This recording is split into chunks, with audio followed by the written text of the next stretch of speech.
हमारे रामायण सीरीज के तीसरे भाग में आप सभी का स्वागत है। अगर अभी तक आपने आगे के 2 पार्ट नहीं देखे हैं तो उसे अवश्य देखिए। हमारी चैनल पर दोनों पार्ट अवेलेबल है। कृपया अपने ईयर प्लग्स लगा दीजिए। आगे के 2 पार्ट में हमने राम जन्म, राम गुरुकुल, राम ने उद्धार किया और सीता स्वयंवर से भगवान हमें जो सीख देना चाहते थे उसके बारे में जाना।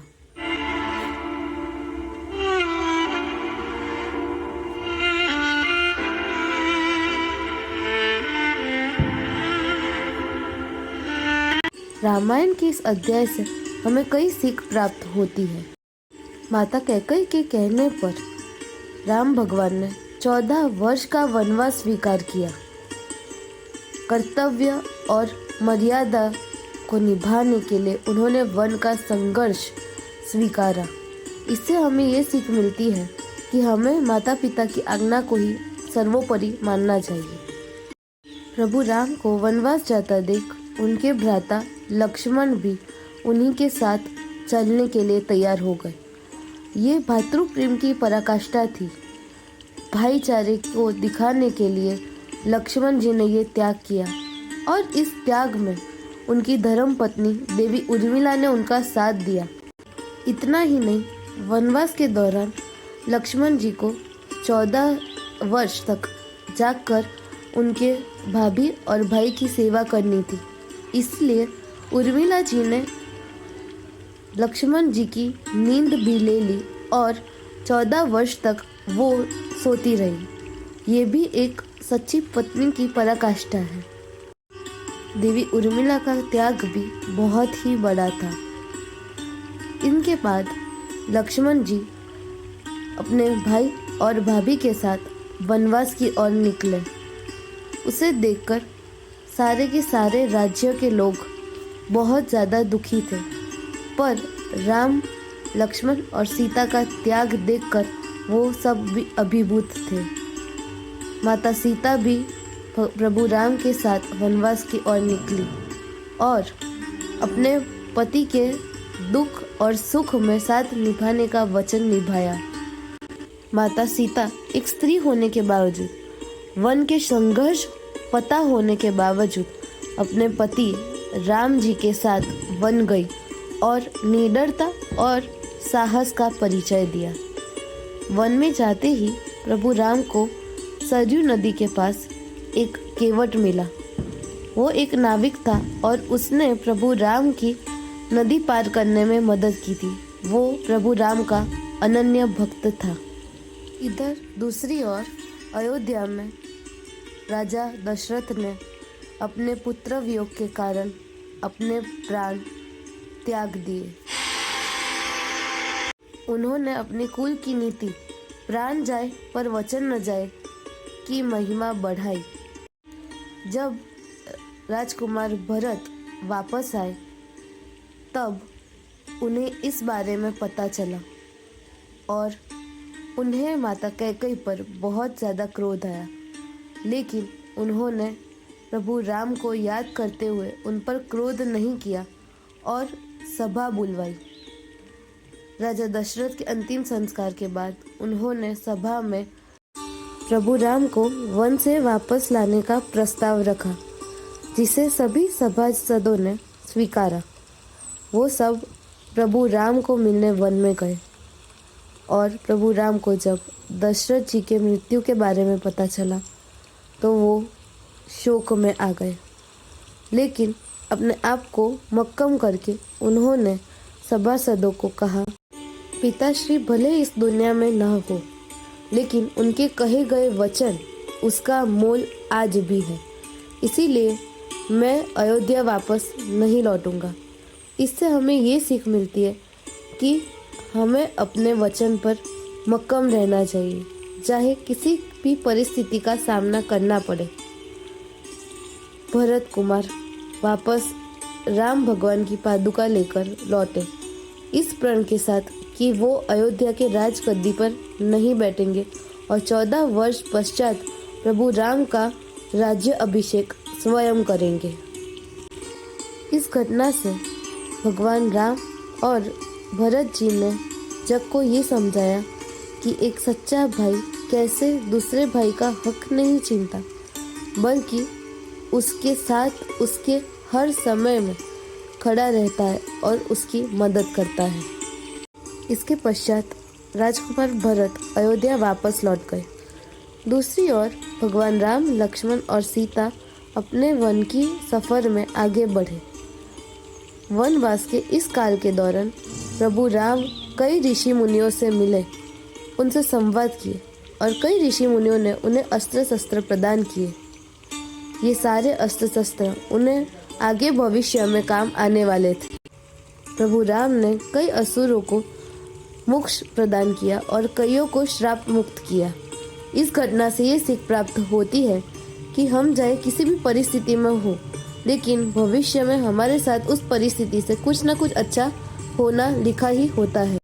प्रभु राम, माता सीता और लक्ष्मण के वनवास के अच्छे दिनों की नज़र लगी शूर्पणखा के रूप में। शूर्पणखा रावण की बहन, जिसे प्रभु राम से प्रेम हो गया और उसे प्रभु राम को पाने की चाह हो गई। उसे प्रभु राम से विवाह करना था, लेकिन मर्यादा पुरुषोत्तम श्री राम एक पत्नीव्रता पुरुष थे। इसीलिए उन्होंने शूर्पणखा को समझाया कि माता सीता उनकी धर्मपत्नी है और वो उसके होते हुए शूर्पणखा से विवाह नहीं कर सकते। लेकिन शूर्पणखा ने अपनी हाथ नहीं छोड़ी और उसने अपनी जिद में आकर माता सीता पर तलवार से घाव करने की भी कोशिश की। तभी लक्ष्मण जी ने उसका नाक काट दिया। ये देख महाज्ञानी रावण क्रोधित हो गया। रावण एक महान शिव भक्त था।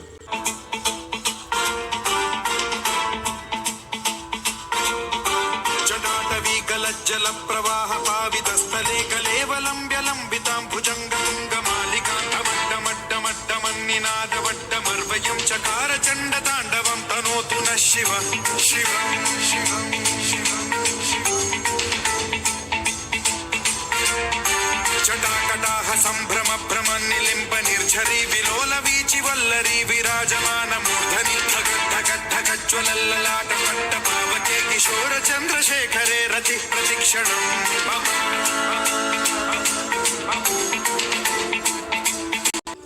लंकेश राज रावण ने अपनी बहन के अपमान का प्रतिशोध लेने हेतु माता सीता का छल से अपहरण किया।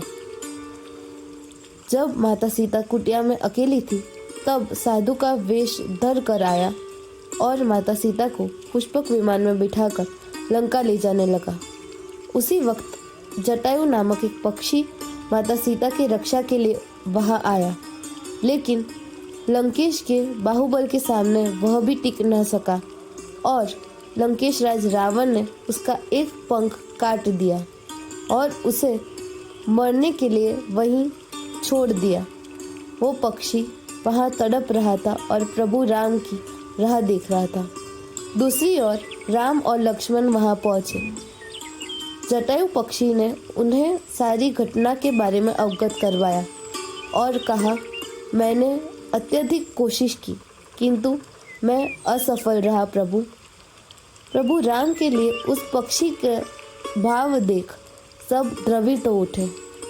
इस घटना से ये सीख प्राप्त होती है कि चाहे आप कितने भी छोटे आकार के हो या बड़े आकार के, आपको अपने आप को कभी भी तुच्छ नहीं समझना चाहिए।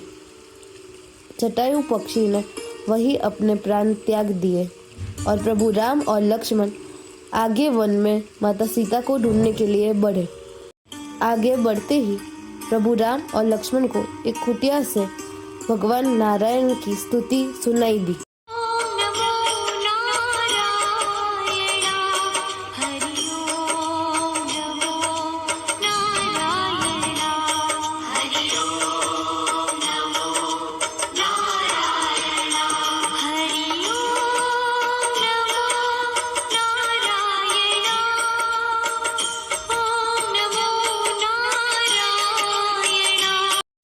वह कुटिया सबरी जी की थी। सबरी जी प्रभु राम यानी कि प्रभु नारायण की एक परम भक्त थी। वो कई अरसों से प्रभु राम की प्रतीक्षा कर रही थी और जब प्रभु राम उन्हें मिले तो उन्होंने उन्हें अपने झूठे बेर खिलाए और एक माता जैसा प्रेम किया। इस घटना से ये सीख प्राप्त होती है कि भगवान भी भक्त की निर्दोष और भोली भक्ति को देखने के लिए लालायित होते हैं। आगे जाके सबरी जी ने उन्हें किष्किंधा नरेश से मदद मांगने के लिए कहा। किष्किंधा नरेश सुग्रीव से मिलने की राह में उनकी भेंट भक्त शिरोमणि प्रभु हनुमान से हुई। हनुमान जी ने उन्हें प्रणाम किया और उन्हें कहा कि उनकी सारी समस्या अब हनुमान जी की है और वे उन्हें सुग्रीव जी के पास ले गए।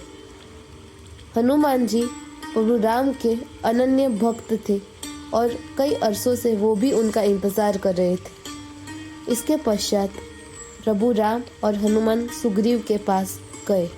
जब प्रभु राम और सुग्रीव जी एक दूसरे से मिले तब उन्होंने एक दूसरे को एक राजा जितना सम्मान दिया।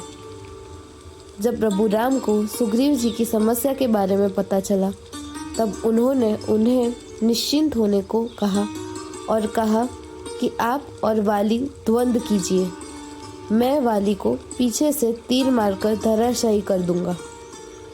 इस बात को सुनकर सुग्रीव जी ने उनका आभार माना और दूसरे दिन सुग्रीव जी और वाली के बीच युद्ध छिड़ गया। तब प्रभु राम ने पीछे से वाली पर तीर से घाव किया और वही वाली ने अपने प्राण त्याग दिए। अपने पति को मृत देख माता तारा ने भगवान राम को श्राप दिया और कहा अगले जन्म में वाली ही उनके अंत का कारण बनेगा। द्वापर युग में श्री कृष्ण को जिस आखिरतक ने अपना तीर मारा वो और कोई नहीं वाली का दूसरा जन्म ही था। इस घटना से ये सीख प्राप्त होती है कि सच्चाई के लिए अगर हमें कोई अधर्म करना पड़े तो हमें वो अधर्म भी करना चाहिए, क्योंकि धर्म की रक्षा के लिए अधर्म करना भी धर्म ही है। इसके पश्चात भगवान राम ने सुग्रीव जी को वहाँ का राजा घोषित किया और उनका राज्य अभिषेक करवाया। सुग्रीव जी ने अपनी सेना के टुकड़ियों को अलग अलग दिशा में भेजा और माता सीता को खोजने का निर्देश दिया। जामवन जी, हनुमान जी, अंगद जी सहित कुछ साथी उनके साथ उत्तर दिशा में गए माता सीता को ढूंढने के लिए। लेकिन वहाँ पर एक बहुत बड़ी समस्या आ गई। एक बहुत बड़ा समुद्र वहाँ पर था जिसे कोई पार नहीं कर पा रहा था।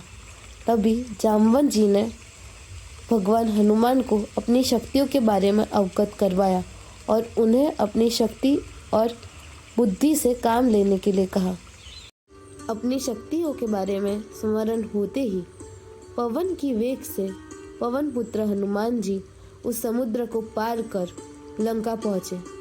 लंका में अशोक वाटिका में दुखी बैठी माता सीता को देख वो भी दुखी हो गए। उन्होंने राम जी की अंगूठी चिन्ह के रूप में माता को दिखाई, जिसे देख माता आशावान हुई और उन्होंने हनुमान जी को आशीष दिया और कहा कि जाओ और मेरे प्रभु को इस रावण का अंत करने के लिए ले आओ।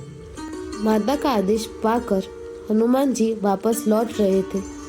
अशोक वाटिका में वो फल खाने के लिए रुके तो कई राक्षसों ने उन पर हमला किया और सबका मुंह तोड़ जवाब देने के पश्चात जब वो अपनी मर्जी से बंदी बने तब रावण ने उनकी पूंछ पर आग लगाई और उन्होंने पूरी लंका का दहन कर दिया।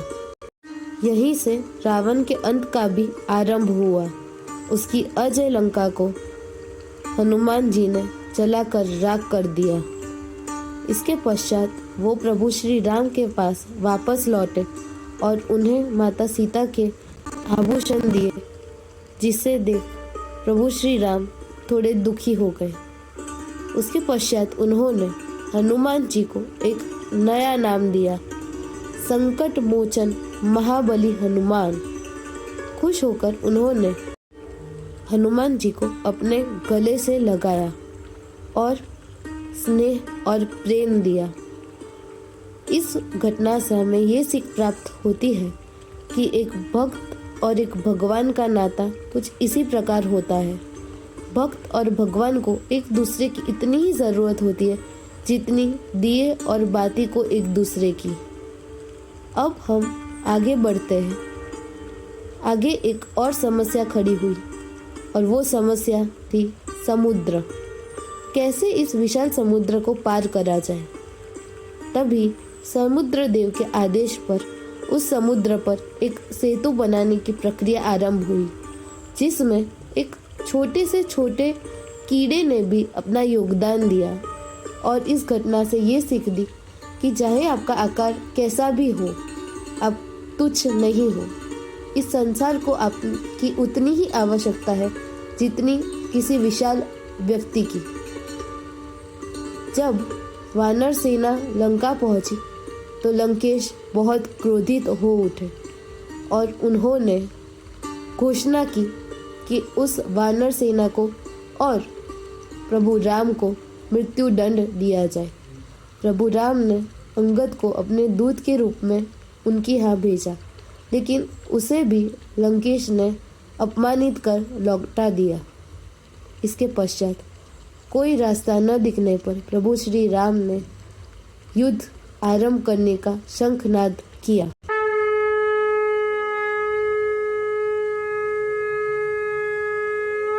इसी के साथ युद्ध का आरंभ हुआ। राक्षस राज रावण ने कई योद्धाओं को भेजा, लेकिन सब ने अपने घुटने टेक दिए।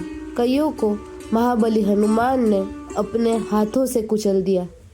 इस प्रकार सबको अपने प्राण त्यागते देख रावण थोड़ा भयभीत हो उठा, लेकिन अपने अहंकार के सामने वो झुका नहीं और इसीलिए उसने अगले युद्ध में अपने प्रिय पुत्र इंद्रजीत को भेजा।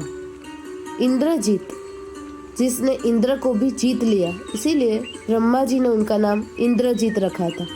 उसे वरदान था कि उसे केवल वही व्यक्ति मार सकता है जिसने 14 वर्ष बिना सोए और बिना खाए सख्त ब्रह्मचर्य का पालन किया हो।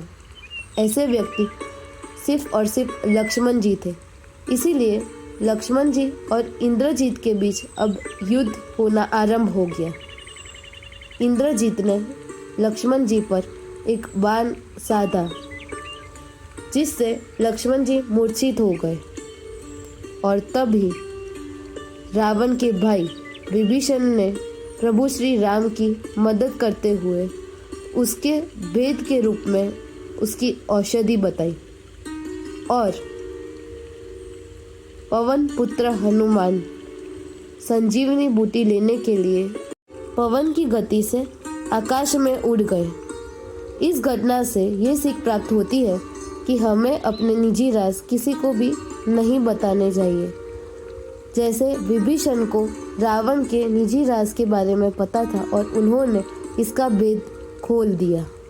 इधर दूसरी ओर प्रभु हनुमान कुछ ऐसा करने वाले थे जिसे पूरा संसार हमेशा याद रखेगा। उन्होंने उस पूरे पर्वत को ही उठा लिया जिस पर संजीवनी थी और प्रभु भक्ति की पराकाष्ठा सिद्ध की। इस घटना से ये सीख प्राप्त होती है कि हमें अपनी क्षमता के अनुसार वो सारे कार्य करने चाहिए जो हमें सफल बनाते हैं और अपने लक्ष्य की ओर केंद्रित रहना चाहिए। संजीवनी बूटी लाने से लक्ष्मण जी के प्राण बच गए और उन्होंने मेघनाद का अंत किया। इसके पश्चात रावण ने अपने भाई कुंभकर्ण को भेजा। कुंभकर्ण ने भगवान के दिव्य दर्शन किए और वो उनके सामने समर्पण भाव से लेट गया।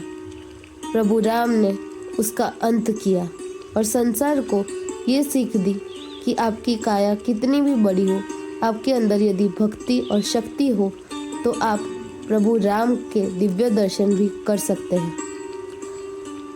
कुंभकर्ण की मृत्यु के बाद रावण युद्ध भूमि में आया।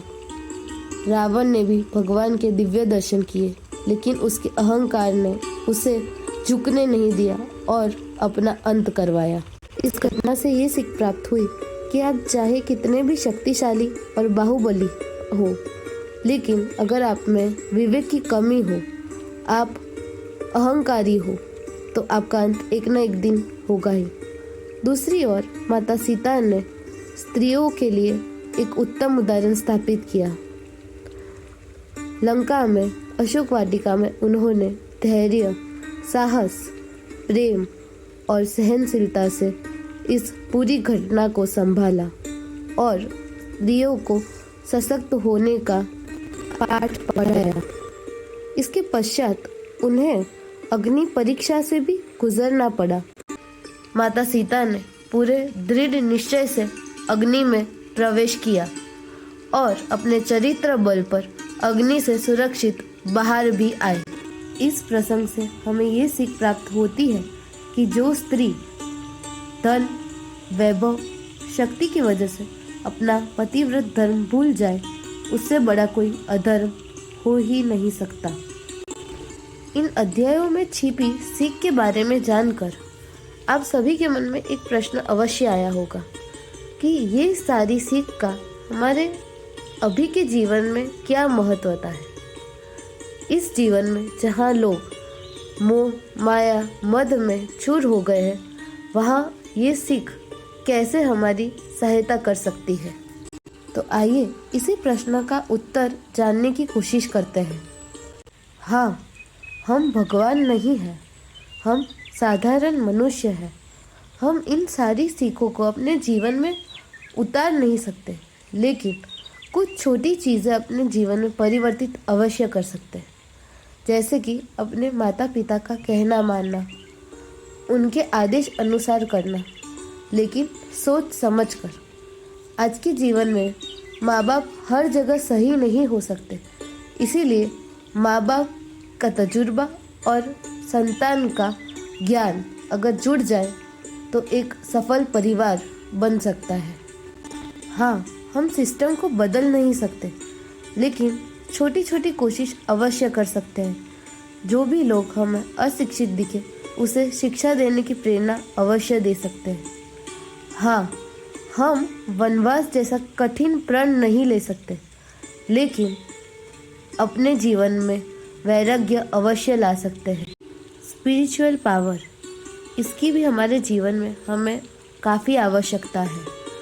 स्पिरिचुअल पावर से हम अपने उद्देश्य पूर्ण कर सकते हैं और एक सफल इंसान बन सकते हैं।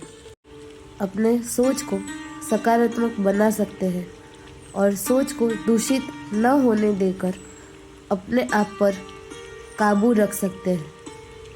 आज के समय में मोबाइल जैसी टेक्नोलॉजी आने से ये सब मुश्किल है, लेकिन अगर हमारे सोच अच्छे होंगे, पवित्र होंगे, तो हमारा चरित्र भी पवित्र होगा और हम एक सफल और खुशहाल मनुष्य बन सकते हैं। क्योंकि मनुष्य जन्म बार बार नहीं मिलता है, इसीलिए हमें इस बात का ध्यान अवश्य रखना चाहिए। प्रभु राम के जीवन में भी उतार चढ़ाव आए थे, लेकिन उन्होंने इन उतार चढ़ाव को हंसते हंसते और धैर्य से पार किया। इसी के साथ हम इस वीडियो को यहीं पर एंड करते हैं।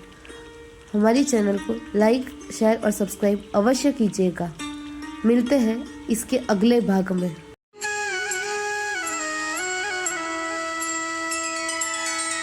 श्री रामचंद्र कृपालु भजु मन हरण भव भय दारुणम नव कंज लोचन कंज मुख कर कंज पद कंजा